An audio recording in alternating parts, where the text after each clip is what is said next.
Zen. Tonight's Dharma talk is given by Myung-Jin and San.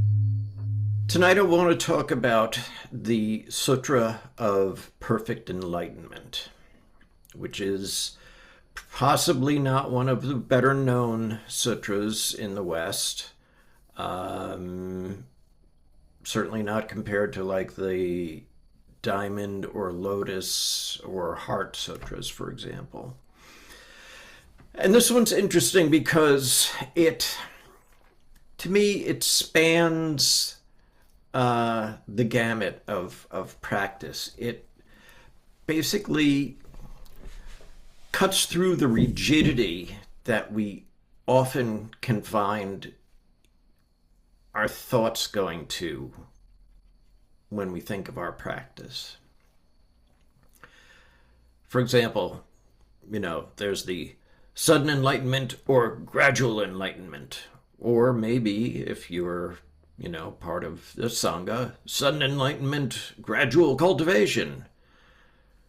And so this sutra sort of breaks through all of those limitations, which is, as far as I'm concerned, one of those things that sutras probably should do is break us of our bad habits that we develop as far as our practice goes. So this one is set up in a way where there are a number of Bodhisattvas in attendance, one of the Buddha's sermons. So, monks everywhere, right? So he's typically just addressing his comments to monks. Fair enough, makes sense.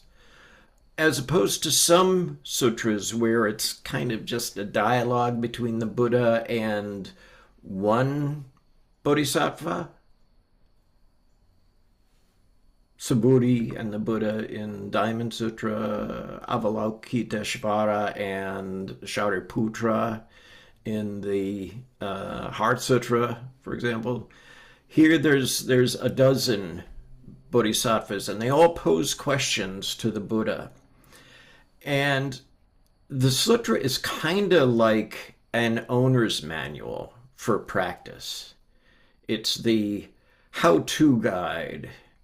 It's the, all right, I'll say it because obviously the filter is not engaged tonight, but it's the practice for dummies of the sutras. And the 12 Bodhisattvas involved in posing the questions to the Buddha are Manjushri, Samantabhadra, Universal Vision, Vajragarbha, Maitreya, Pure Wisdom, Power and Virtue Unhindered, Voice of Discernment, and Purifier of Karmic Hindrances, Universal Enlightenment, Perfect Enlightenment, Bodhisattva, and Most Excellent of Worthies Bodhisattva. I wanted to focus primarily on one of these particular dialogues, but I want to go through and I want to read as little as possible from the sutra, but I'm going to anyway. And I just want to give a feel of what kind of questions these bodhisattvas are posing to the Buddha and the direction that they take from the start toward the end. I also have to say beforehand that two of my favorite phrases of all the sutras are in this one. The first one is sky flowers, which I've always taken to mean like when you rub your eyes and all those things happen inside your eyelids that, they're not really there, but, that's what I think of when I hear sky flowers. And the other one is they use the phrase sentient beings of the degenerate age. I'm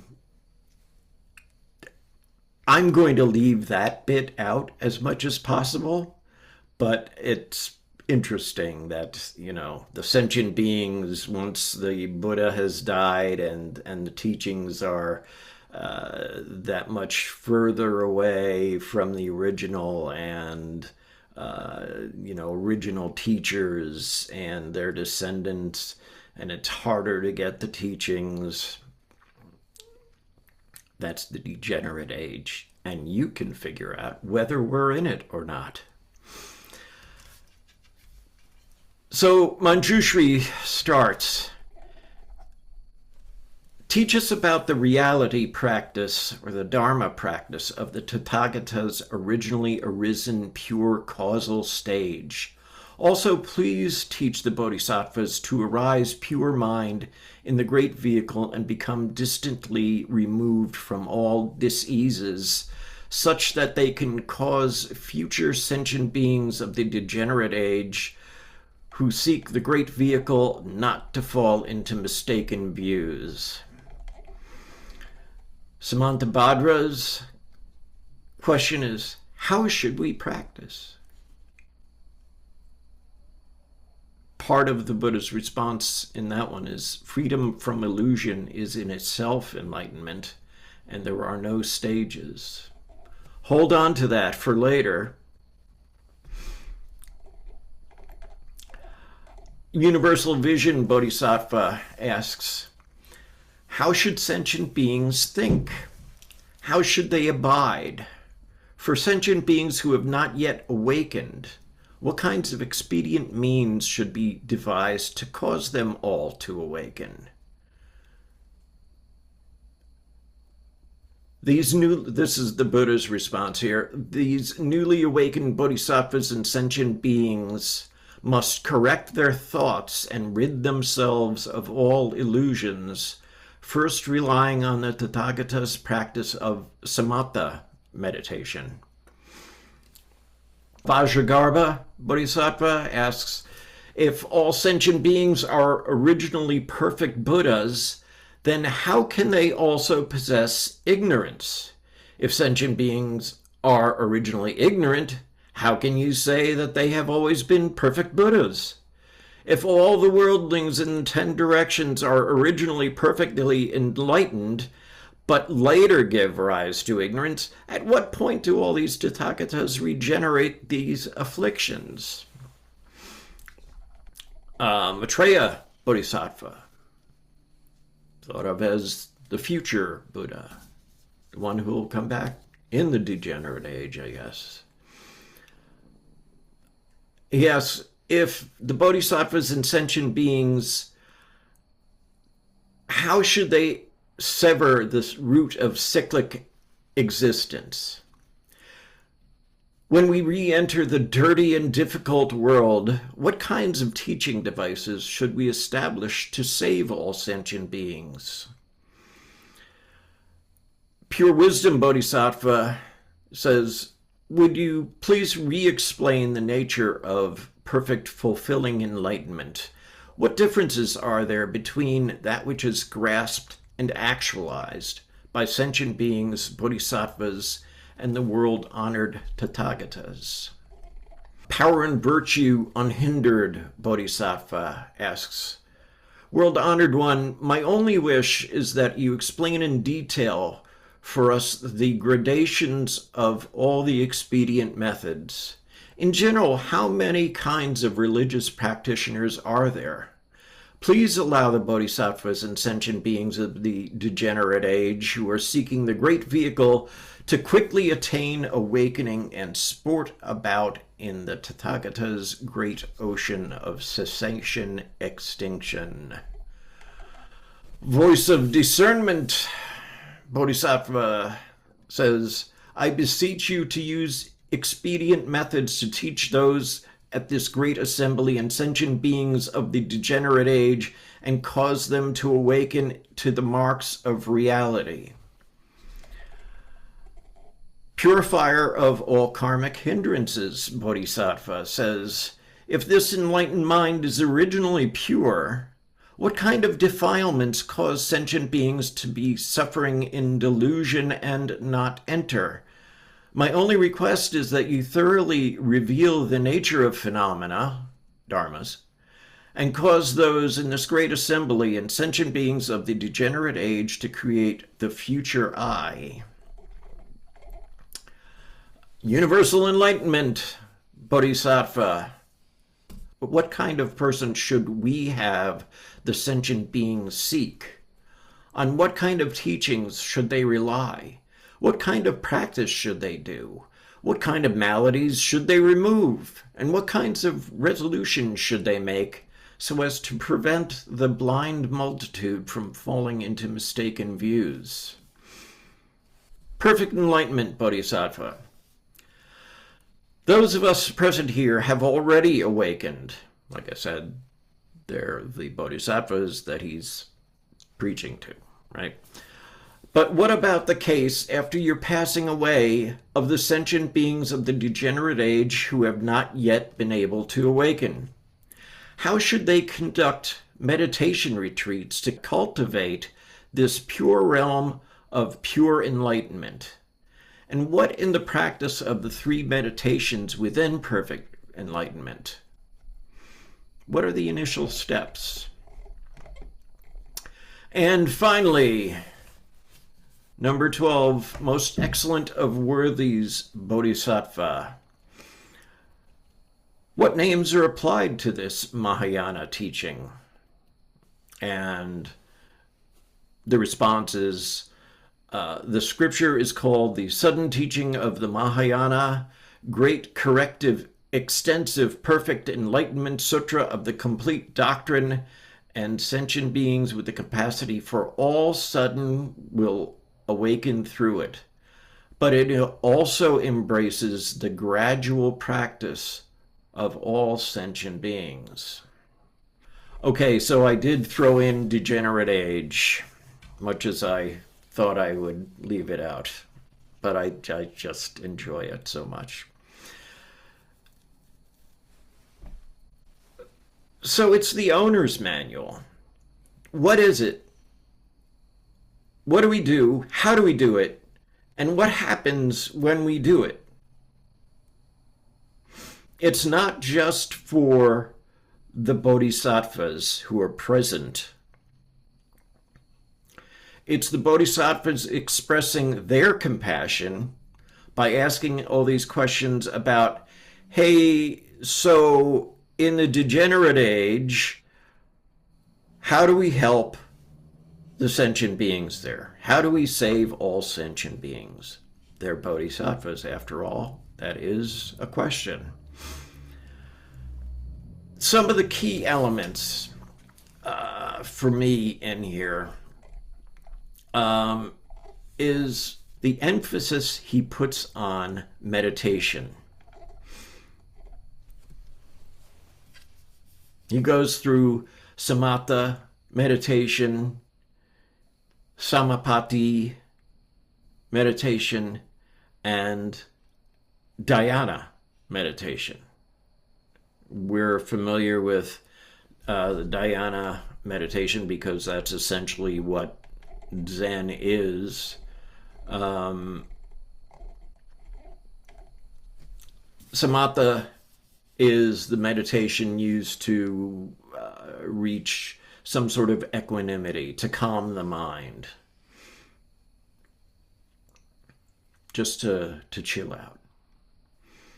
Samapatti refers to the full cessation of both sensation and perception. Basically, recognizing the emptiness of all phenomena, that they're all illusions, not to get caught up in them, not to hang on to them. Just be mindful of the Buddha and the Buddha's Dharma teachings.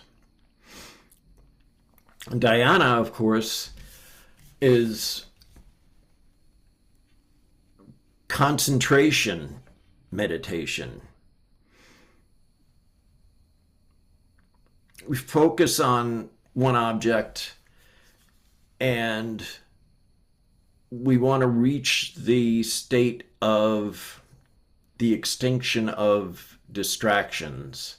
And I'm not just talking about, when you're sitting there and you're staring at a 45-degree angle in front of you and a bug walks in front of you, which has happened to me, and it can be fairly distracting. But not to concentrate on anything other than the breathing, watching thoughts arise and fall away, and arise again and fall away. The sutra even implies counting breaths, which I think at one time or another we've all been taught to do. And now you know where it came from. But whether you're counting breaths or you're chanting silently to yourself, or you're envisioning a Buddha, or just going through a mental checklist of sensations, whatever it might be, it's important that we do these things. And one thing that he says in here, toward the end, is that we practice these things, and if, for example, samatha doesn't result in awakening, then move on to samapati. If samapati does not result in awakening, then move on to dhyana.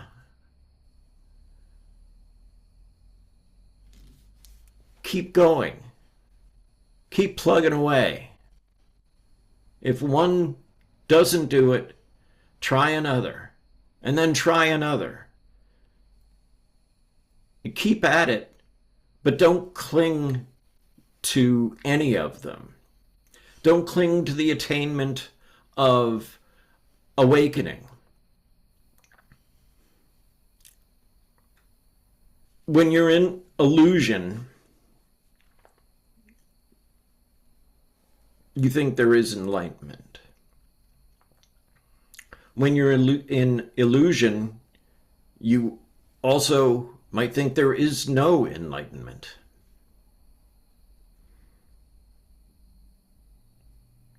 To be awakened is to cut through the illusions. Whether we use the word awaken, enlightenment, any of these things that we're, as practitioners, think we should be aiming for, think that we should be able to attain, drop it. Put it all down. This is one of those sutras that has been really impactful in Chinese and Koreans and elsewhere not so much. And you can see some of the results of this sutra come through in some of Sung San's teachings. Put it all down, for example.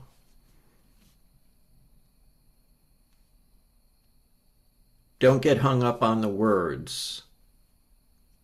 Don't get hung up on the concept of illusion. Don't get hung up on the concept of enlightenment. Just go about, do what you do, make sure you practice. And in here, in the Sutra of Perfect Enlightenment, we're given a list of things to do for our practice. Continue to do them without any thought of attainment, without discouragement, without discrimination.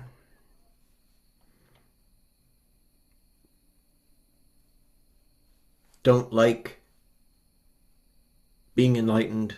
Don't dislike being in illusion.